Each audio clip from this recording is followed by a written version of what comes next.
ஒவ்வொரு வரியின் சுருக்கமான விளக்கம் இதோ. 1. பூரண ஹம்ச நமோ நமக பொருள். முழுமையான தூய்மையான பரமாத்மாவிற்கு மீண்டும் மீண்டும் வணக்கங்கள். விளக்கம். பூரணம் என்றால் முழுமை. ஹம்சம் அன்னப்பறவை என்பது ஆன்மீகத்தில் ஜீவாத்மா மற்றும் பரமாத்மாவை குறிக்கும் குறியீடு. 2. ஆரண ஹம்ச நமோ நமக பொருள். வேதங்களின் வடிவமாக விளங்கும் பரம்பொருளுக்கு மீண்டும் மீண்டும் வணக்கங்கள். விளக்கம். ஆரணம் என்றால் வேதம். வேதங்களின் சாரமாகவும் ஞானத்தின் வடிவமாகவும் இருக்கும் இறை நிலையை இது போற்றுகிறது. 3.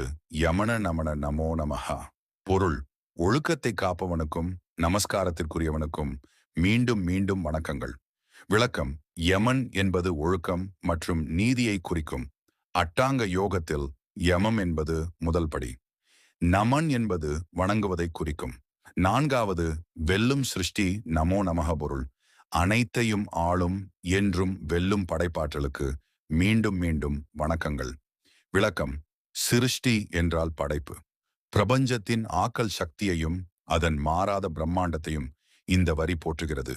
இந்த மந்திரம் பிரம்ம அருளால் எனக்கு தியானத்தில் உதித்தது. தினமும் உச்சரிப்பவர்களுக்கு இந்த பிரபஞ்சம் சகல எண்ணங்களும் நிறைவேற பரமாத்மா வழி செய்வாராக. பிரம்ம அருளன் பாஜயச்சந்திரன்.